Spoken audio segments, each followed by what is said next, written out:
Hello সবাই, কেমন আছেন? আজ আবার শুরু করছি শাইন অন মি এর পরের পর্বের এক্সপ্লেনেশন। তো শুরু করা যাক। আমরা দেখি অফিসে একটা গুরুত্বপূর্ণ মিটিং চলছে। সেখানে শিগুয়া কঠোর পরিশ্রম করেছে। শিগুয়া হেসে উত্তর দেয় যে সে অনেক বই পড়েছে এবং বেশ গবেষণাও করেছে। তার আইডিয়াগুলো সবার এত পছন্দ হয় যে সবাই প্রশংসা করতে থাকে। প্রজেক্টের নাম আগে লিন রেখেছিল লাইটনিং। সবাই বলে নামটা দারুণ হয়েছে। শিগুয়া বলে, না, এটা লিনের আইডিয়া। ঠিক তখনই রিসেপশন থেকে ফোন আসে যে শিগুয়ার জন্য একটা পার্সেল এসেছে। পার্সেলটা দেখে শিগুয়া একদম অবাক হয়ে যায়। এটা লিনের পাঠানো। সে তক্ষুনি একটা বাসে উঠে পড়ে এবং মনে মনে ভাবতে থাকে এটা কোথা থেকে পাঠালো। উত্তেজনা ও কৌতূহল মিশিয়ে শিগুয়া পার্সেলটা খোলে। ভেতরে অনেকগুলো পোস্টকার্ড ছিল, প্রত্যেকটির উপর তারিখ লেখা এবং সাথে একটি বড় চিঠি। শিগুয়া চিঠিটা পড়তে শুরু করে। চিঠির একদম শুরুতে লেখা ছিল সেই জায়গার নাম যেখানে লিন প্রথমবার তাকে দেখেছিল। এটা পড়া মাত্রই অতীতে একটি পার্টিতে যাওয়ার জন্য শিগুয়ার মা তাকে জোর করেছিলেন সেই স্মৃতি মনে পড়ে যায়। শিগুয়া তখন প্রশ্ন করেছিল, মা, আমি কেন যাব? ওই আন্টি কি জানেন না যে তোমার আর বাবার ডিভোর্স হয়ে গেছে? তিনি তো তোমার বন্ধু, তাই না? তাহলে বাবাকে কেন আমন্ত্রণ করলেন? মা বুঝিয়েছিলেন যে তিনি সফল ব্যবসায়ী মহিলা এবং ব্যবসায়িক জগতে সব গুরুত্বপূর্ণ মানুষকে আমন্ত্রণ করা তার কাজ। মায়ের অনুরোধে শিগুয়া সেই পার্টিতে পৌঁছায়। সেখানে পার্টির হোস্ট তার স্বামীর সঙ্গে দাঁড়িয়েছিলেন। শিগুয়া তাদের কাছে গিয়ে বলে, আন্টি, মা আসতে পারেননি। সবসময়ের মতোই সফল হোস্ট খুশি হয়ে বলেন, ওয়াও, তুমি তো খুব সুন্দর করে কথা বলতে শিখে গেছ। তোমার মায়ের ফোন এসেছিল। যাও, ভেতরে ঢোকো, অনেক সুস্বাদু খাবার আছে, মজা করো। শিগুয়া মজা করে বলে, আমি তো খাবার খেতেই এসেছি। শিগুয়া একটু বিরক্ত হয়ে ভাবে আধা ঘন্টা বসেই বাড়ি চলে যাবে। তার পেছনে কিছু ব্যবসায়ী বসে গল্প করছিলেন। ঠিক তখনই শিগুয়ার বাবার প্রবেশ ঘটে এবং তার সঙ্গে সেই মেয়ে নানিয়ান। বাবা হোস্টের সঙ্গে কথা বলতে শুরু করেন, কিন্তু পেছনে কিছু লোক আলোচনা করছিল যে ওই মেয়েটি তার আপন মেয়ে নয়। একজন বলে, এদের তো ডিভোর্স হয়েছে আর এর মধ্যেই দ্বিতীয় পরিবারের সঙ্গে থাকা শুরু করেছে। ব্যবসায়িক জগতে মহিলাদের একটু নম্র হওয়া উচিত। তারা শিগুয়ার মায়ের মতো সিদ্ধান্ত নিজে নিতে চেয়েছিল বলেই তার স্বামী ডিভোর্স দিয়ে অন্য মেয়ের কাছে চলে গেছে। যদি একটু নম্র হতো তাহলে আজ এই দিন দেখতে হতো না। শুনেছি ডিভোর্সের পর অনেক টাকা নিয়েছে। পরে সেই লোকটি উঠে দাঁড়ায় এবং শিগুয়ার বাবার কাছে গিয়ে নিজের কার্ড দিয়ে বলে, স্যার, কেমন আছেন? অনেক দিন পর দেখা। ঠিক সেই মুহূর্তে শিগুয়া এসে তার হাত থেকে কার্ডটি ছিনিয়ে নেয় এবং রাগে ফেটে পড়ে। সে বলে, যারা অন্যকে সম্মান করতে জানে না তাদের সঙ্গে নিজের পরিচয় দেবার কি দরকার? একজন মহিলার পেছনে কথা বলছেন। আপনার মনে হয় মহিলাদের ব্যবসায় নম্র হওয়া উচিত? আপনাদের কি কাণ্ডজ্ঞান নেই? যদি এমন চিন্তা করেন তবে এই পার্টিতে আসার দরকার কি ছিল? এই পার্টি যে আয়োজন করেছেন তিনিও একজন মহিলা এবং ব্যবসায়িক জগতের রানী। আপনি তার বাড়িতে বসে নারীদের বদনাম করছেন, আবার এখানে এসেছেন তার পরিচয় নেবার জন্য। পরের বার কথা বলার আগে একটু চিন্তা করে কথা বলবেন। এরপর বর্তমানে ফিরে এসে বাসে বসে সে লিনের কথা ভাবছিল। সে একবার লিনকে জিজ্ঞাসা করেছিল যে তুমি তোমার পছন্দের মানুষকে কবে প্রথম দেখেছিলে। তখন লিন ঠিক এই ঘটনার কথাই বলেছিল। শিগুয়া ভাবে, তাহলে ও তখন থেকেই ঠিক করে রেখেছিল যে আমাকে পছন্দ করে। লিন চিঠিতে আরও লিখেছিল যে সেদিন তোমার এক বন্ধু আমাদের পরিচয় করিয়ে দিয়েছিল, কিন্তু তুমি একটু টেনশনে ছিলে তাই খেয়াল করনি। তারপর তুমি তাড়াতাড়ি পার্টি থেকে চলে গেলে।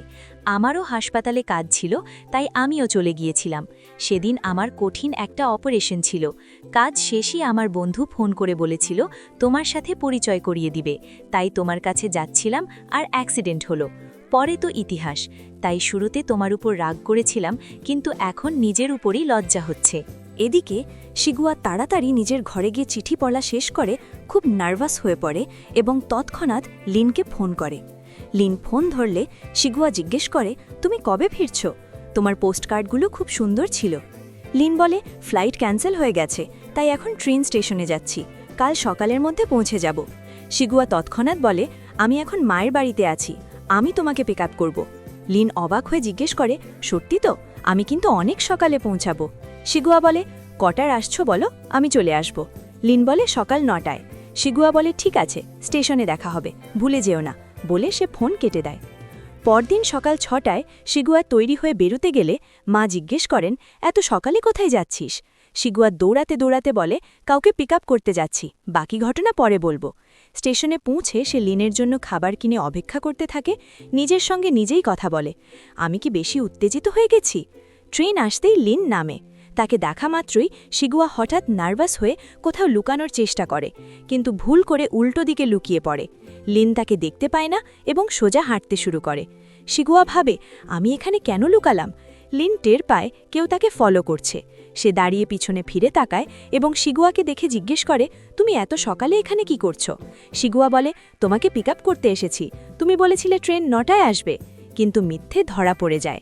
লিন হেসে বলে, ভেবেছিলাম 7টা বললে তুমি এত সকালে আসতে পারবে না এবং ফোন কেটে দেবে, তাই 9টা বলেছিলাম। শিগুয়া রাগের ভান করে বলে, আমাকে কি তেমন মনে হয়? লিন মজা করে বলে, এখন তো নিশ্চয়তা পেয়েই গেছি যে তুমি তেমন নও, তাই তো এখানে দাঁড়িয়ে আছো। শিগুয়া বলে, তোমার জন্য খাবার কিনেছি, এখন ওটা বরফ হয়ে গেছে, দেখো খেতে পারো কিনা। লিন বলে, আমার বান খুব প্রিয়, আমি একটা জায়গা জানি, ওখানে গরম করে দেবে। দুইজনে একটা হোটেলে যায়। শিগুয়া জিজ্ঞেস করে, তুমি এখানে কাউকে চেনো? লিন বলে, না, কিন্তু এই হোটেলে বন পাওয়া যায় না, তাই আমরা যদি বলি নিজেদের খাবার গরম করে দিতে, তারা কিছু মনে করবে না। তারা আরও 3টি খাবার অর্ডার করে এবং বন গরম করিয়ে নেয়।